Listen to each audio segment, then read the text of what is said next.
to you. Okay. That's my MO. Oh, I'm so forgetful. you want to take over? Yes. I have the email set up, just need to put the link in there. Thank you.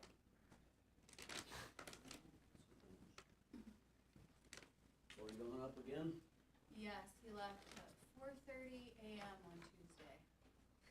That's a very, he kept the kids up late because he wanted to play games with them. Mm-hmm.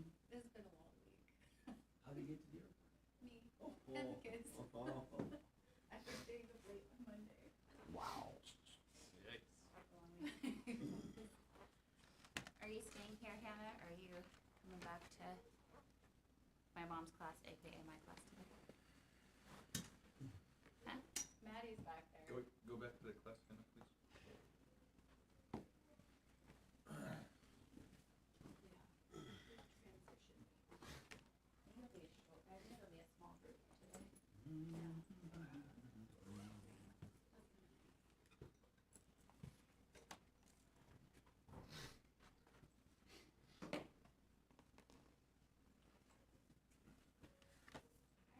right, children.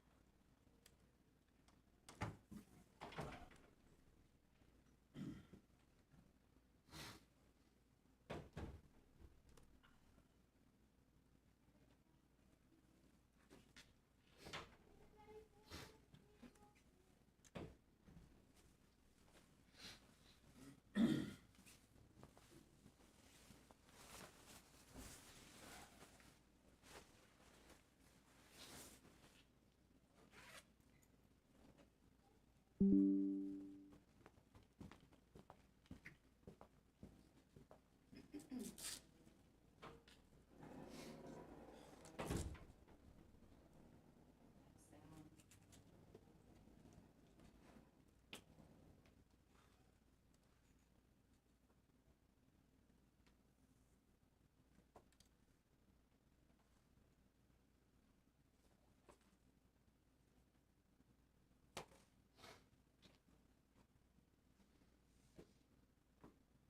The statue looks, of that one looks like really, he's really mean. Of It's that got one, a scowl. he's serious.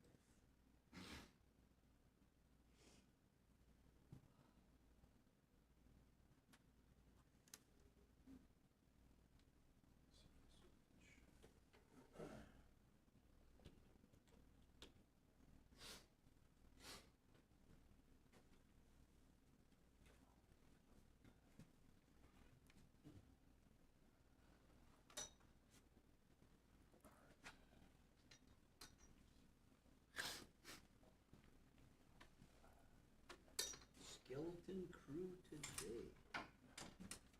Bowers got bad migraine, she can't even see straight. That's what Sarah said she has too. Pardon? Sarah was up all night with a migraine too, so Mm. she's back at home too. Yeah, it takes a bit to keep Valerie away.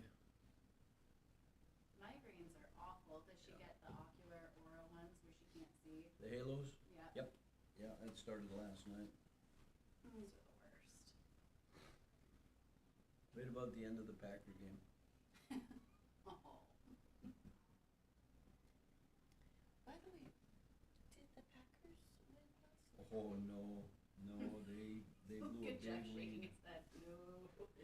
No, cause Yeah. we were at, Red Robin's, and they were, winning. Pretty well, yeah. Yeah, we left in the second quarter, Yeah. so we're like, oh, okay, well, Kenny should be happy to, in the morning. Should be, was supposed to be. What happened? Is Megumi talking football? Yeah, oh, they, Bears caught up and then Oh. overtook them. What inning? Not one inning. The ninth, What? the bottom of the No, ninth. not doing not baseball, football, okay. What quarter? The fourth. Okay, The so end the of the last, fourth. the last quarter then? Yeah. right? Oh, okay. Yeah, No, Chicago's has not been at that point in many, many, many years, so. Happy fans. It's good to win one once in a while. Yeah. My, my father-in-law's probably not too happy either. Mm. Is Paul's dad a Packer fan? Yes, very much so. His, that side of the family, his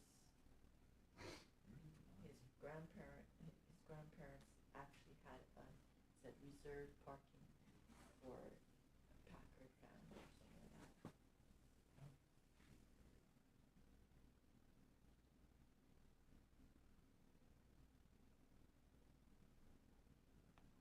They're from Wisconsin.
Does Corey dive basically 7 days a week? No, in Alaska, he dives a lot less than in Washington, actually.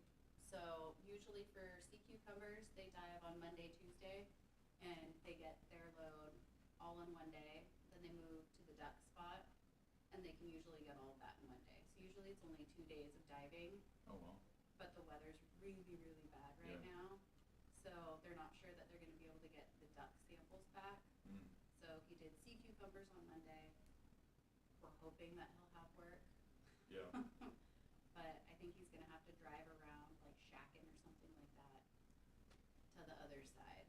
He's Mhm. not, it'll be a rough ride. Does he have, he's on someone else's boat, right? No, he's on his own. Oh, he's got his own. So we have all 3 of our boats up there, Mm. and he's on the most comfy one. Nice. Yeah. But one of the guys, they decided that they're just not gonna come up at all. So that means less income too, because we don't Yeah. have their percentage coming in, so Yeah. this is where it's just kind of grinding it out. And so he stays on the boat though the entire time? Yeah.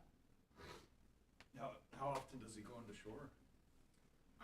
They're there now. It just depends on, so like the first portion when he goes up, he's gone Saturday. They go out because they like to camera to see where the sea cucumber are. Mm-hmm. So they'll go out Saturday morning and then fish Monday. And then if they don't get it, then they'll fish again Tuesday.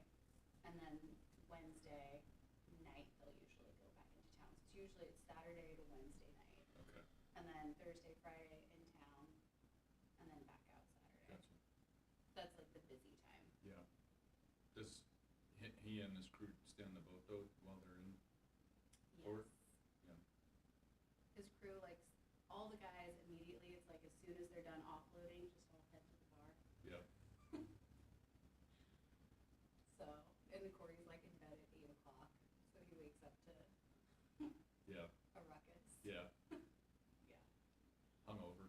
Yep.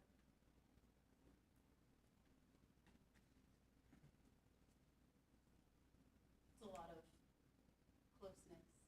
Yeah. For a long period of time, 3 guys on the boat.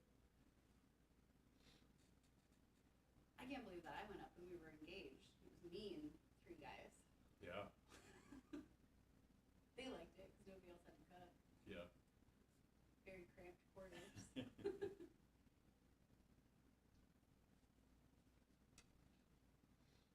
Does Corey ever have to worry about, because I'm assuming one of those guys tends his line, right? Mhm.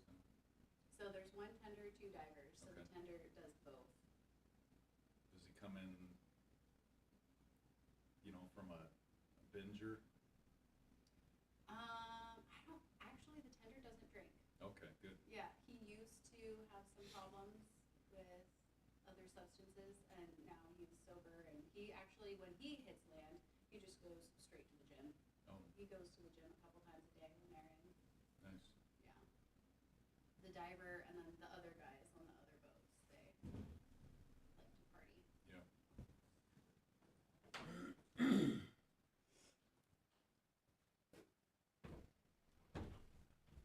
Does Corey have like Starlink or anything? Oh, For- on all boats. Does he? All three, Oh, yeah. that's nice. Yeah, I bet the crew likes the, it's so much better. I remember the days where we had to have a satellite phone, yeah, and he was trying to text on that and had to have an app and everything. And then before that, I wouldn't hear from him the entire time, Saturday to Wednesday, so I had no idea if he was okay. yeah. But it was cool because back then they used to play like Catan and stuff like that, Right, and board games, and now they all just are on their phones and watching shows and stuff. right. So it's not quite as. They're all just doing their own thing.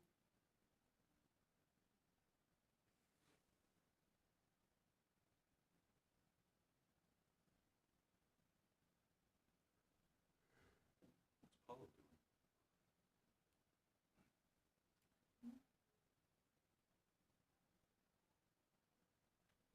Can I go check? No, that's fine. You know.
My audio coming through, Anna? Okay.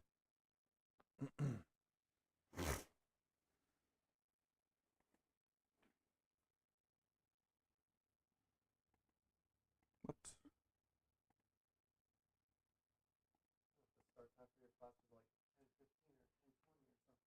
I mean, I could.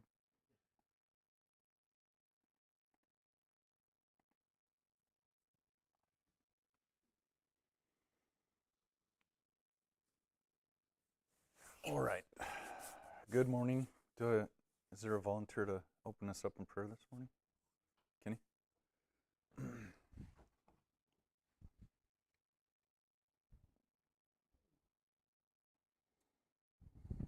Lord, we are grateful that we have this place to come gather together and fellowship with you. Corporately, give thanks and praise to you for your mercy upon all of us. Something we don't deserve, something we recognize, and we are grateful. And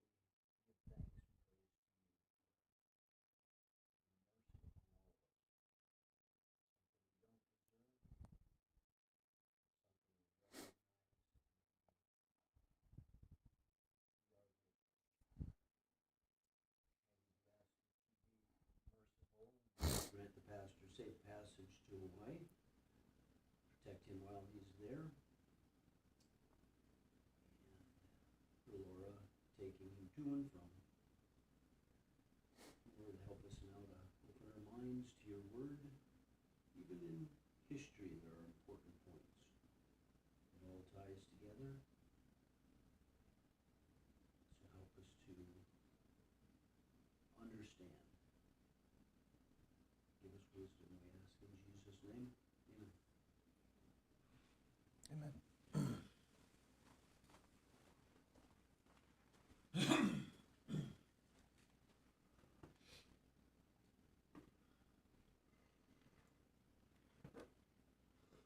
All right.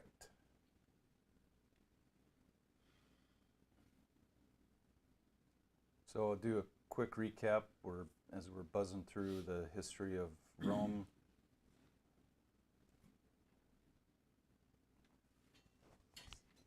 Grab my clicker.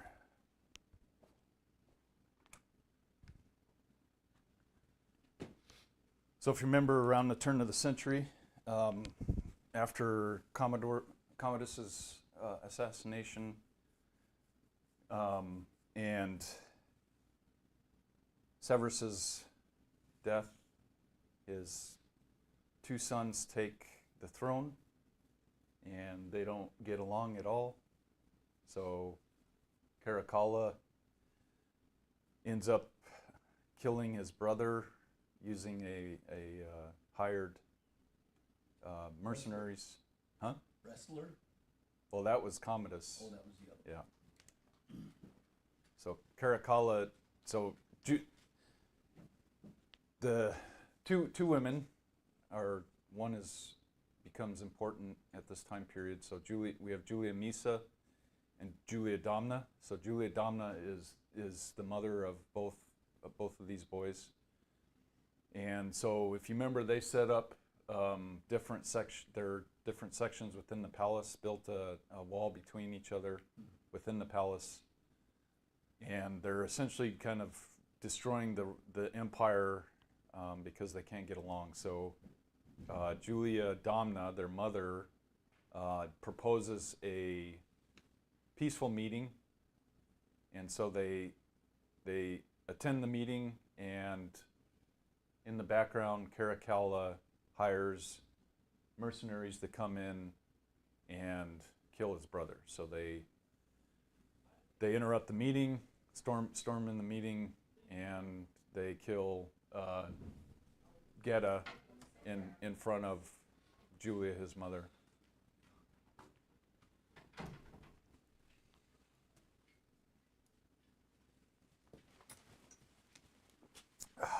So Caracalla becomes sole emperor. He travels around the empire requesting or demanding that they build certain infrastructures like bathhouses and stuff in his name using their own funding. And he is also in favor of the Praetorian Guard. So it's kind of becomes a reoccurring theme within Rome, within the empire, that you either support the Praetorian Guard or you're for the people, and it's almost impossible to be both, because to support the Praetorian Guard, which is becoming more and more corrupt and focused on their wages over their honor as a soldier. In order to fund the Praetorian Guard, you have to heavily tax the people. So Caracalla is in the camp of supporting the Praetorian Guard. So he inflates their wages to ensure, it's more tempting to support the Praetorian Guard because ultimately they control who can remain in office. So he supports the Praetorian Guard, heavily taxes the people, and if you remember, he also, let me get there real quick.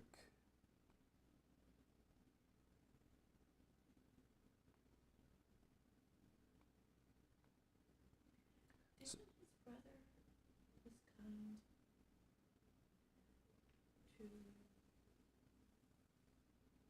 his brother was kind to, His brother was liked by the people, so the fact that, Well, he's also liked by the army too, because he was Caracalla was more of a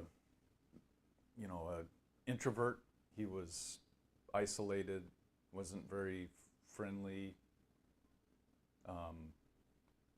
And Geta was more of a man's man. He would go around, hang out with the army, drink with them, talk with them. And so when Caracalla murdered his brother, he hid it, lied to everybody, said that, he ran out to the Praetorian Guard and said, hey, there's mercenaries after our lives. They killed Geta, and now they're after me. And, after that, Caracalla started trying to erase Geta from history. So all the coins that bared his image, he had melted down. Any statues or art that had, were dedicated to Geta were destroyed. So, both the army and the people started, being like, so these are the only statues and coins that were left? no, Was it successful? no, he wasn't successful in destroying all of it, but he did attempt to do so. So, so yeah, the people in the army started becoming suspicious. If you remember, he grew persecuting or taxing the Romans. Persecuting the Romans became kind of boring to him, so he reached out past the empire and went to the Parthian king and pretended to establish peace, said he would marry his daughter. So they set up there was a wedding feast. And so when Caracalla went to attend, he brought his army, and they ended up slaughtering everybody at the banquet. And only the king, escaped. So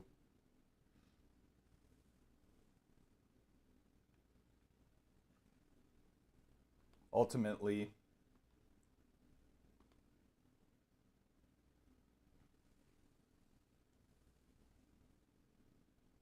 there was an individual, Macrinus, that was one of his. He was the Praetorian prefect, which was essentially the person that oversaw the Praetorian Guard. So that, if you remember, there was an oracle that announced that Macrinus was next in line for emperor, and those are rumors that you don't want floating around, especially with someone like Caracalla. So Macrinus goes on the offensive and starts organizing an assassination plot against Caracalla. And so fulfills the oracle. Yep. So in 217, he essentially fulfills the oracle, has Caracalla assassinated, and then the Praetorian Guard elects Macrinus to be emperor. Oops. So Macrinus from Gladiator 2. So Macrinus is left with, a bad relationship with the Parthian Empire, because Caracalla just So he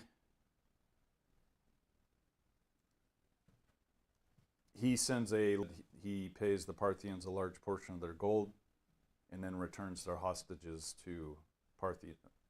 So, within Rome, it's considered, very dishonorable to do both of those, to, essentially pay another nation for peace and paying another nation to hold the peace. So, did not fare well with the army.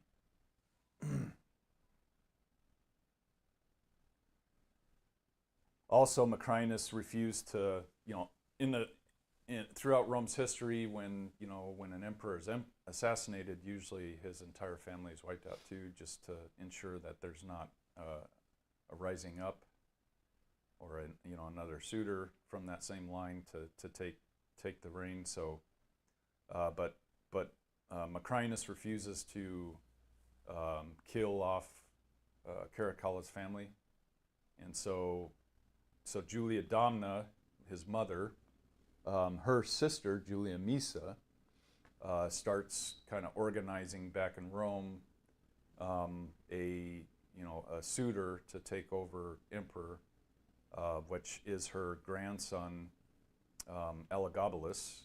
So Julia Misa claims that Elagabalus is Caracalla's legitimate or illegitimate son, and so she starts garnering support for Elagabalus, who's roughly 12, 13 years old at the time.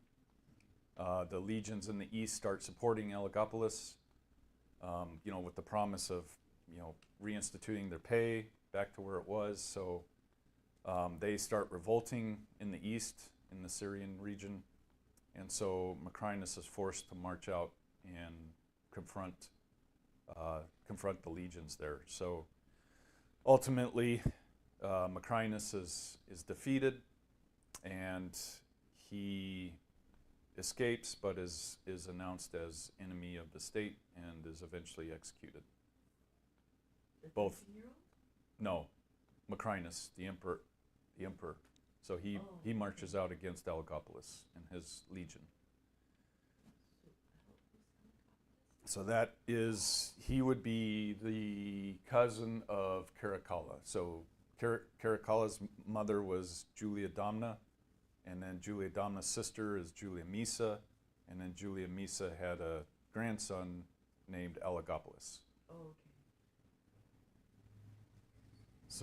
So the Syrian Eastern legions start supporting Elagabalus, with the promise of getting back their pay. So Macrinus is defeated, announced enemy of the state, and eventually he's caught and executed. So while Elagabalus is out east, he's proclaimed as emperor at the age of 13. So that's Elagabalus. Sextus Virius Avitus Bassianus, a.k.a. Elagabalus. So in 218, the legion around Syria declared their loyalty to young Elagabalus, who was 14 years old at the time. He was half Syrian, Arab, and half African.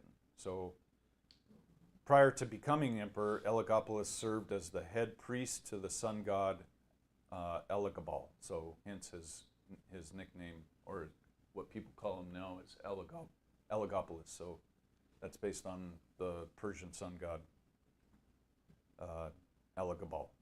So unlike the previous emperors, like Macrinus, who although they may have been born in Syria or Africa, they were still culturally Roman. So they grew, even though they're born there, they grew up within the aristocracy in Rome. Whereas Elagabalus was fully culturally Syrian Persian. So this is something Romans back in Rome were about to find out. So he's announced emperor, but the people have not yet met him, and he takes roughly a year to go from the Syrian region back to Rome. So they're going to be shocked when this Persian arrives who is not Roman at all. So Elagabalus shows up in Rome. He dressed like many Syrians, so he wears makeup, he wears eyeliner, and he wears silk robes. So this was kind of a shock factor to the Romans. Elagabalus was raised with all the privileges that came with being part of the imperial family. He was spoiled rotten. He had no boundaries, no discipline. He dressed however he liked. He wore whatever perfume he liked.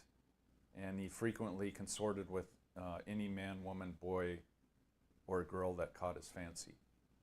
So no restraints. And it didn't take long for the legions to see who their new emperor really was. So, I mentioned that it took him roughly a year to march back to Rome. During that period, he already had some of his legions revolting against him because, you spend some time with someone and you see who they really are. So they began revolting against Elagabalus after witnessing his conduct. Upon reaching Rome, Julia Misa, so his grandmother, demanded that the Senate deify both Caracalla and her sister Julia Domna and name her Augusta. So she's essentially Julia Misa's making a play for power. She has also forced the Senate to allow her and her daughter, who was Elagabalus's mother, Julia Soemias,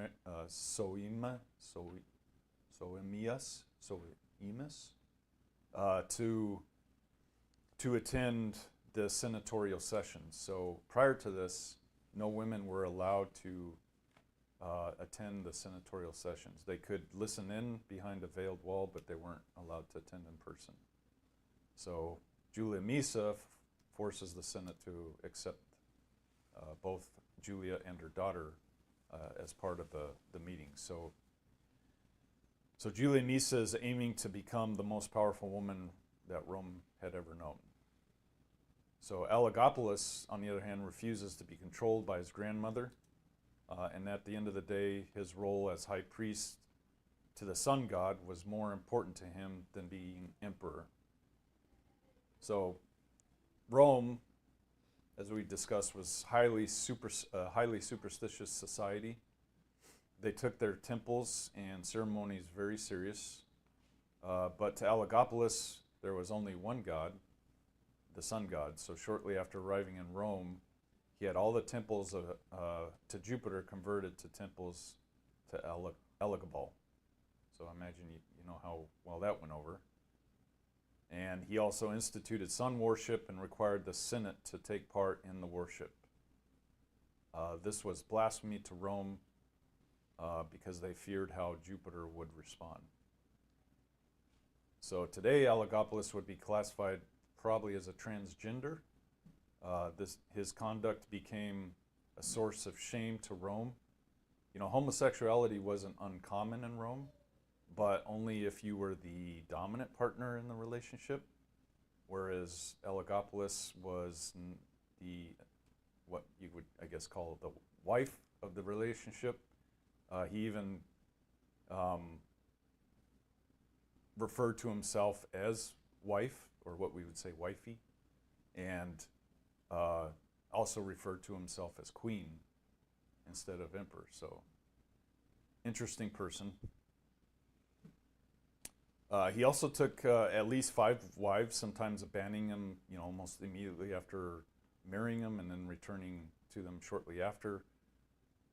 He also decided to marry a Vestal Virgin, which, a Vestal Virgin would be essentially a priestess that was dedicated to serve in the temples to Jupiter. And so he took one to be his wife, which was a very big no-no.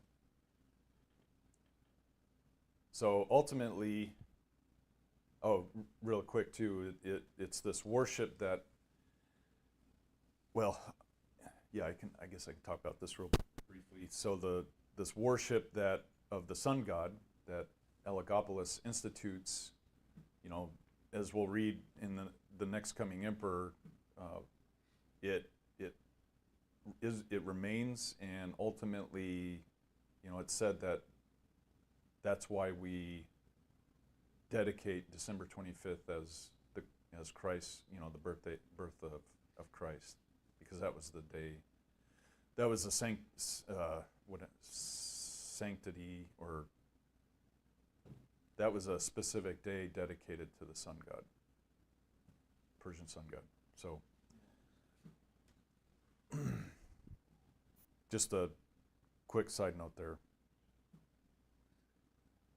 So, Julia Misa is unable to control Elagabalus, so she decides that maybe her other grandson was, more up to the task and was, more controllable than Elagabalus, and that her other grandson was Alexander Severus.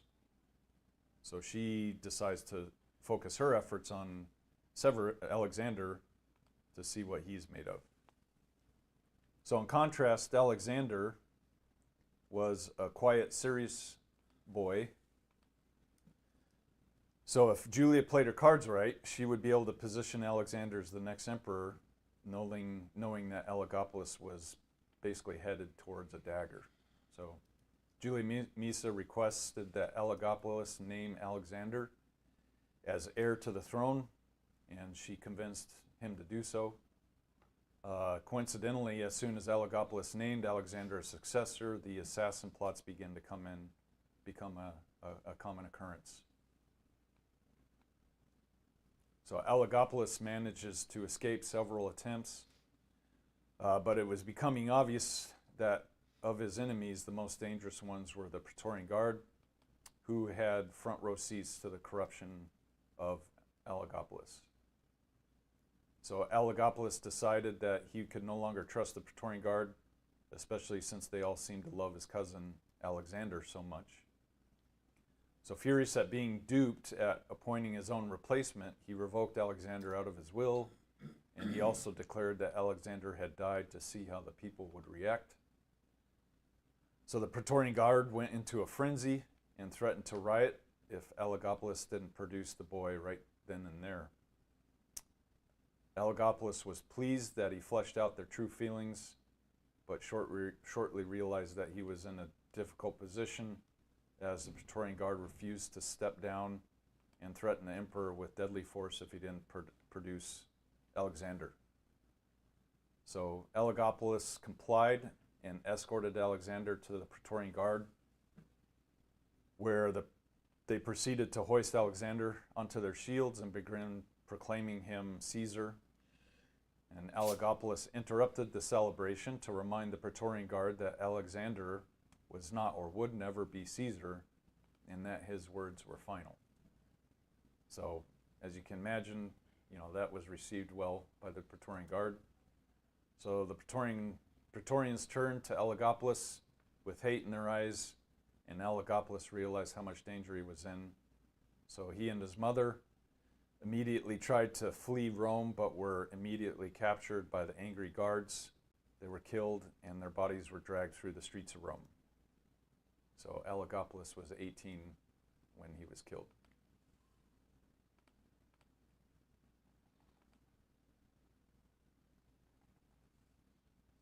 So enter Severus Alexander. So Alexander's rule was essentially the calm before the storm. There was a strange air in Rome that things were about to let loose. But during Alexander's reign, that feeling in the back of one's mind, that hint of anxiety, remained suspended until his death. So Rome is kind of headed towards its downfall at this point, but it's kind of in suspension right now. So when Alexander took the throne, so prior to this, the average reign of an emperor was roughly 12 years. So after the death of Alexander, the average reign of emperor becomes, 8 to 10 months. So when Alexander took the throne at age 13 with his mother, see, he was different than Elagabalus in that Julia his mother Julia Mamaea, who was the daughter of Julia Misa, she essentially held the reins. So she, was a very strict mother, kept Alexander in line, made him, gave him a very good education, made him attend court sessions, also, mock trials and all this stuff. So trying to gear him up to be a good emperor. So most of what Alexander accomplished, is suspected to be, part of Julia Mamaea's efforts. So Alexander, immediately upon taking emperor, reversed all of Elagabalus' edicts. So he reinstituted the traditional Roman religion and rededicated the temples to Jupiter, but he didn't banish the worship of the sun god completely. So that continues on in Rome for quite some time. He was the only emperor who took on the throne at such a young age, who was able to relatively keep his head on his shoulders. One of the primary factors, as I mentioned, was because of his mother.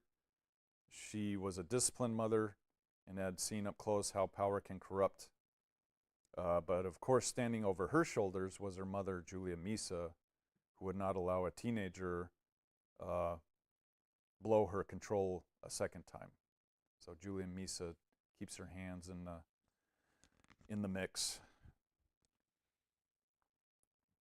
So because Alexander was so young when he became emperor, his mother Julia Mamaea went around Rome to the most influential families and organized a governing council comprised of 16 respectable senators. This both eliminated any ill will towards the emperor from the Senate and provided much needed wisdom to such a young boy. So Alexander would listen and defer to his senators and would always take into account the good sense of his Senate. So basically Rome gets back to a senatorial government at this point. One of these men was Ulpian, whose primary mission was to bring Rome's accounting books back into the black and out of the red, and weed out the corruption in the Praetorian Guard. So he instituted a massive tax cut for the people. So as I mentioned, it's hard to be for both the people and the Praetorian Guard. So this guy's mission was to essentially recoup their finances and stem the economy. But from his mission, he would find himself as a target of the Praetorian Guard, as the army had been so corrupted, almost completely, that it could care less about the economic status of Rome. They just wanted their high wages. So the Praetorian Guard hated Ulpian. They tried to kill him, but the citizens in Rome supported Alexander and Ulpian, and so they rioted against the army, but were eventually overtaken by the Praetorian Guard, and the guard chased Ulpian to the palace and killed him in front of Alexander, and then they returned to their camp. So there was little that Alexander could do against the guard. Another of Alexander's senators was Cassius Dio. So much of the material that I'm reading on the history of Rome is from Cassius Dio. He was a Roman historian during this period. During Alexander's reign, his mother maintained strict control over him. She limited who Alexander could interact with, arranged his marriage to a senator's daughter, but was distraught to find out that Alexander actually loved his wife. So out of fear of losing her control over Alexander, she had Alexander's wife's father, the senator, killed, and then had by an assassin, and then because she accused the senator of basically baking up an assassination plot against Alexander, and then she used that as fuel to excommunicate Alexander's wife. So she regains control over Alexander. At the same time, in 224 AD, the Parthian Empire fell, both due to disease, civil wars, and decentralization of the government. So the Parthian Empire was made up of a bunch of royal families with kind of a, similar to when we talked about the history of the Arabs, there was kind of the royal family that Muhammad came from.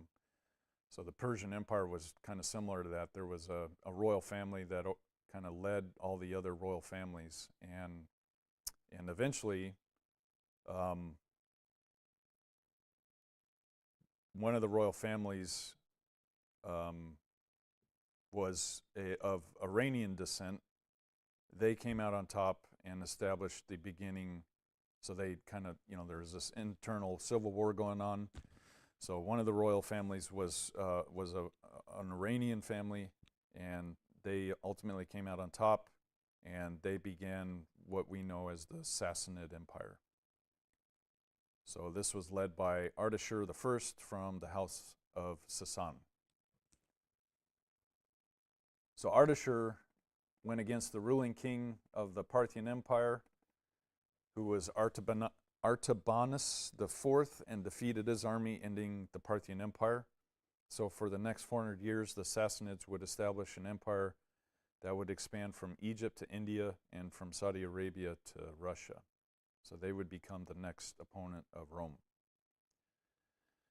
So Ardashir viewed the territory of the old Persian Empire as his own and began leading efforts to take back the territory from Rome. In response, Alexander first tried to enter into talks with Ardashir, but Ardashir was adamant on taking back Persian territory, so Alexander had no choice but to enter into war with the newly established Sassanid Empire. So Rome strategized a war effort to split their army into three regiments. So they would approach the Sassanid Empire from three directions, one from the north, one from the south, and then Alexander would take his primary army and attack from the west. So northern armies advanced, and the Sassanids responded in kind. But Alexander thought that the northern and southern regiments would overcome him, so he decided not to advance, which went over poorly with his army, because here they're watching their soldiers, their brothers get slaughtered, and the emperor's not doing anything about it. So Rome ends up getting defeated, and they march back into their own territory. And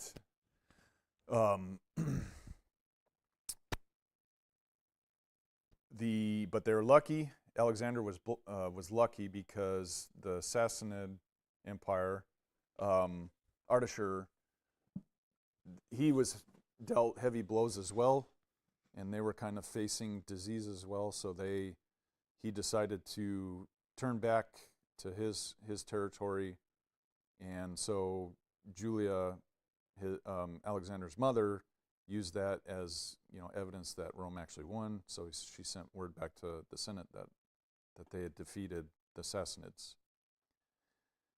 But the army, from their viewpoint, were not happy at all with Alexander's response.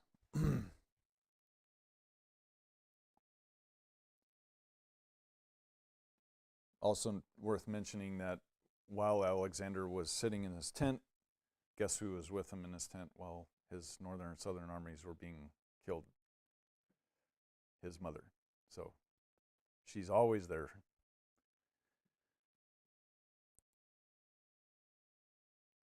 So Alexander's army saw things differently. They had lost a lot of soldiers from their trek through the Armenian mountains, and they could have wiped out the Sassanid army if only Alexander had followed through with his portion of the strategy. To make things worse, the Germans took this opportunity to advance on Roman territory from the north as well, but instead of meeting the Germans with the force of the Roman army, Julia convinced Alexander to seek peace, and so he offered them gold. So not only did the Germans gain gold and loot from, their advancing on Roman territory, the emperor was now offering them gold to maintain the peace. So this same year in 235, when Alexander's mother arrived near the Germanic tribes, both he and his mother were assassinated. So that ends his reign. So then we enter in the year of the 6 emperors. So within a year, they cycle through 6 emperors.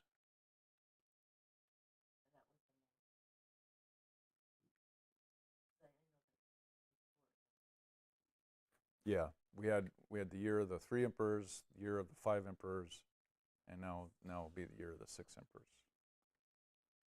So, all right, that's all I got.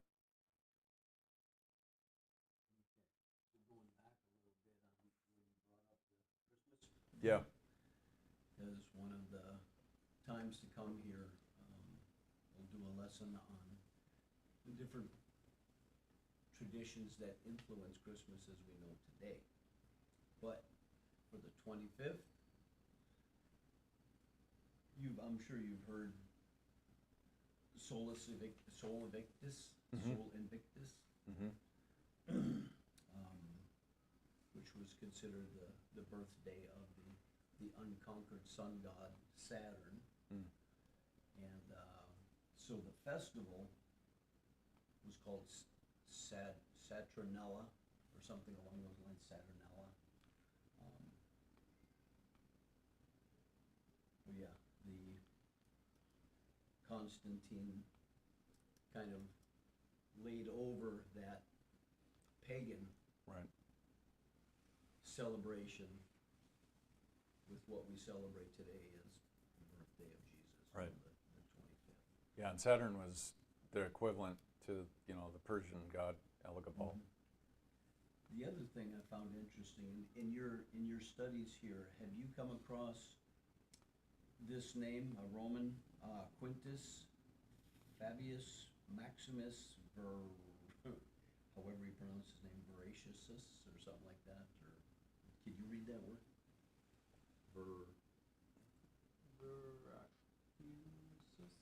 Veraculus. Anyway, the reason I bring that one up is interesting because I was reading an article about George Washington. Sometimes I wonder why you're doing this. I realize it's that part of the history, but a lot of these names I've never come across. And this particular fellow's name I never came across either. This Quintus. But in George Washington's battle strategies during the Revolutionary War, he modeled after 2 Roman, whatever you want to call them. I don't know if one was, they must have been military strategists. But this particular fellow, Quintus, his style of warring was to meet the battle, but then retreat, wearing his opponent down, because his opponent would chase him or whatever, and he would, they would retreat just back and forth and just wearing him out with, what's going on here. But it worked for Washington because he did that with the British, and we kind of know the story here we sit today as a nation. But, Right. But a fellow like George Washington emulating his strategies with Roman. Right. Whether the man was an emperor, I don't think so, but I think he was one of their generals or whatnot. And I'm just curious if you came across the name Does ring a bell. Quintus Fabius Maximus. Does it have a time period? No.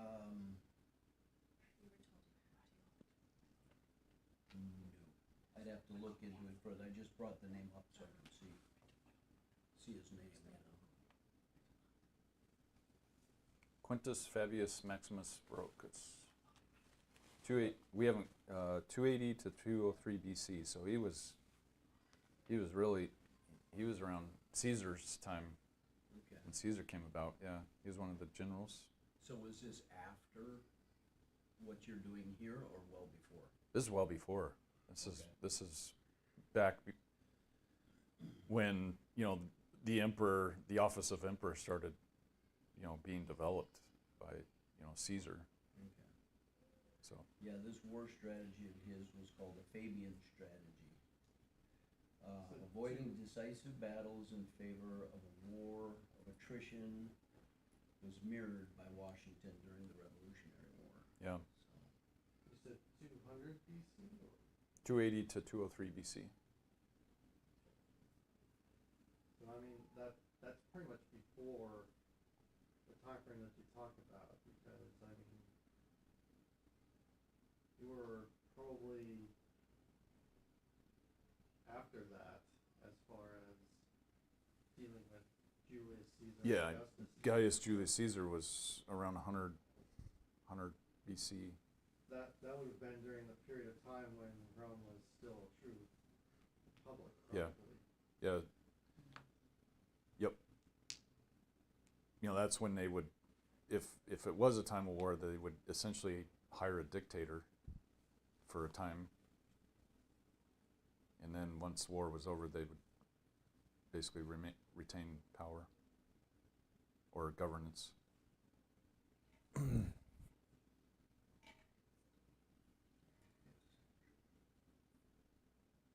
yeah, just, it was interesting to come across.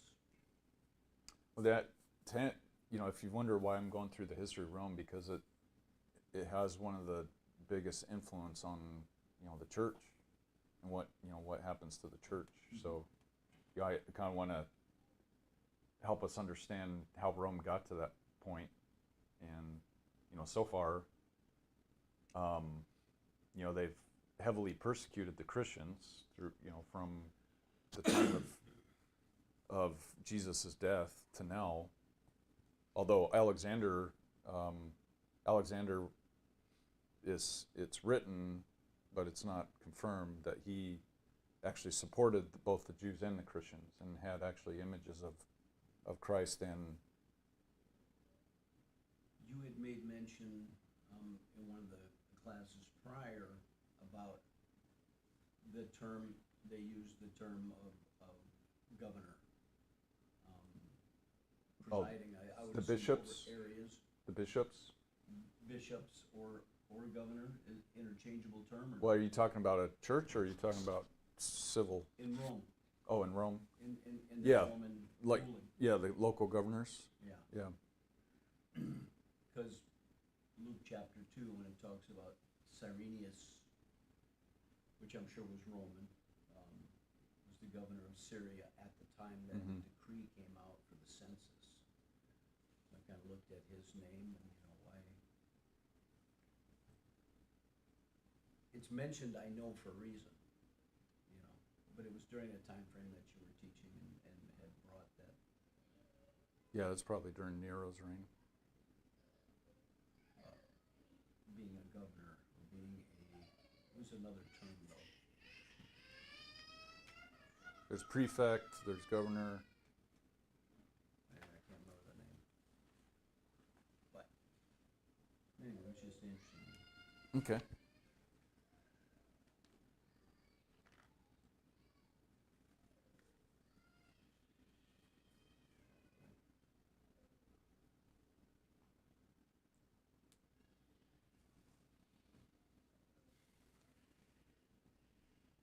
Wow.